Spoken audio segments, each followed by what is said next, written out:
Recording in progress. So go to chapter 18 in business, production of goods and services. So when I talk about production of goods and services, we're talking about creation of goods and services for the benefit of human or consumers. So it's managing resources effectively to produce goods and services. So we talked about production already. Production is the creation of goods and services. So why do we create goods and services? For consumer satisfaction. So let's go to managing resources effectively to produce goods and services. So effective management of resources in terms of production. Production is the provision of product or a service to satisfy consumer wants and needs. The process of production adds value to the raw materials and bought-in components, as we've learned in chapter 1. Value added is the difference between the cost of inputs and the final selling price of the product of the service. So the cost of input, we're talking about raw materials and components, and the amount you finally sold the product. So the difference between it is called the value added. It is not profit. Profit is selling price minus cost price. So the production process applies to manufacturing as well as service industries. In adding value, businesses combine the inputs of a business, that's the factors of production, land, labor, capital, and enterprise, to produce more valuable outputs, which is the final good or service, in order to satisfy consumer needs and wants. However, these factors of production, also called economic resources, can be combined in different proportions as inputs to the production process as shown in the diagram. So why do we call it economic resources? We call these factor inputs economic resources because they are not always available. We have to buy them. Yes. They are limited in supply. That's why we call them economic resources. So we have a diagram here which talks about inputs. So we need land, labor, capital, enterprise, which has to go through processing before we can have outputs like goods and services. So whatever we have to produce, whatever we have to sell in the society, in the world, it has to go with all the factors of production, no matter what it is. Services, be it products, it has to go through the inputs, which are land, labor, capital, and enterprise. So for a business to be competitive, it should combine these inputs of resources efficiently so that it makes the best use of resources as its disposal to keep costs low and increase profits. So the first point here is how a firm will be competitive. For you to be competitive, you need to be able to sell at a lower price. And for you to be able to sell at that price, it means you are able to reduce your cost. And reducing your cost means your cost of production. So if your cost of production can be reduced, you might even be selling at the price you used to sell. Then you'll be making more profit. Yeah, no. Economies of scale is expansion, no. Here we're talking about effective use of resources. Economies of scale is when the cost, there's a less cost and you're buying more and at a less cost. Yeah, but here we're not talking about economies of scale. Here we're talking about even a small firm. Yeah. How you have to produce, how you have to be efficient. We're talking about production efficiency here. Okay. A way in which you have to reduce your cost as much as you can. Not about expanding. A small business can also reduce its cost. Yes. By ensuring that it's efficient. So efficiency does not involve you expanding. Efficiency is how you are able to manage your resources to reduce your cost of production. So if you are able to reduce your cost of production, then you can make more profit. Mm-hmm. That means you can still sell the price you used to sell and make more profit because your cost of production has fallen. And for you to remain competitive, you have to be efficient. Because if you are not efficient, if your competitors are more efficient than you do, they will sell at a lower price and customers will go to them. So you lose out on customers. That's the point there. So,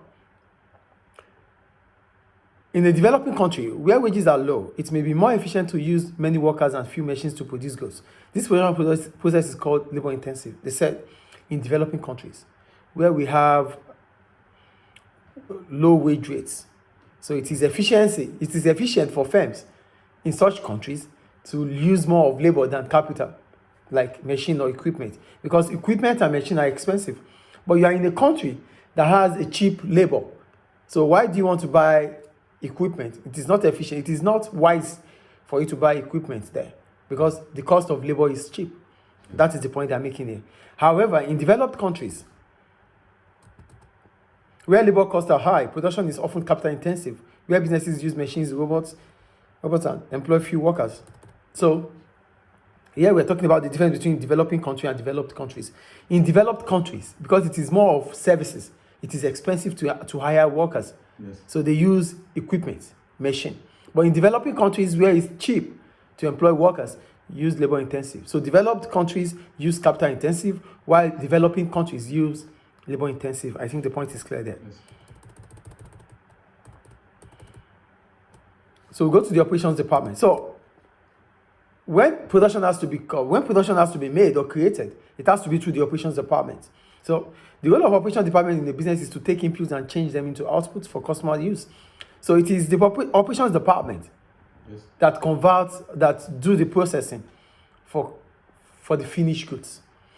So inputs can be physical goods or services. The operations manager is responsible for making sure that raw materials are provided and made into finished goods or services. The different sections of this department will vary depending on what the business produces. So for operations department, it varies.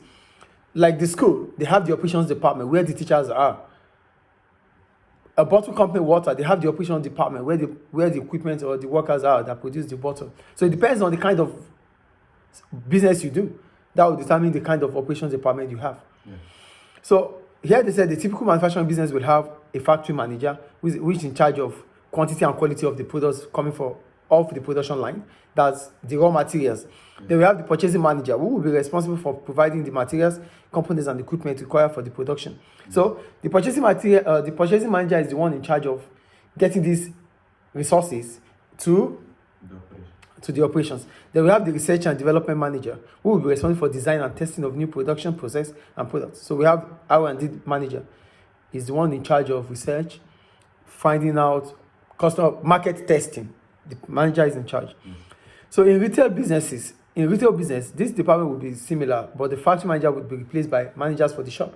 So if it is retail, they don't produce. So they sell finished goods, so they don't need a factory manager. So it will be replaced by a branch manager. I think it's clear. Branch. Yeah, branch or shop manager. Okay. Yeah, it's the same. Clear. Yes. So that takes us to productivity. When we talk about productivity, we're talking about the measure of a business efficiency. Your measure of efficiency, that's productivity, which is output divided by input. So the level of production is the total output of a business in a given time period. So our level of production is the total of what we are producing at a given period of time. That is our level of production. Yes. So how are we going to be able to increase our level of production? We will be able to increase our level of production through productivity. So if we are able to increase our productivity, our level of production will increase because it means our output is increasing. Yes. So what is the formula for productivity? It is output divided by quantity of inputs. Business often wants to measure the productivity of one of the factors of production or inputs, usually labor. This is measured by dividing the output over a given period of time by the number of employees. So for labor productivity, which labor is one of the inputs, factor inputs. So we can measure the productivity, which is our output divided by the numbers of workers. So the total output divided by the number of workers involved. Yeah. That is labor productivity. I think it's clear. Yes. So productivity can be raised by either using fewer inputs to produce the same output or using the same inputs to produce a higher level of output. If employees become more efficient, the amount of output produced by employee will rise, and therefore the cost of producing each product will fall. So that is when you use the same inputs to produce more output. This is going to employees because they become more efficient. As a result of that, they can produce more. And So you are using the same numbers of workers to produce high level of output.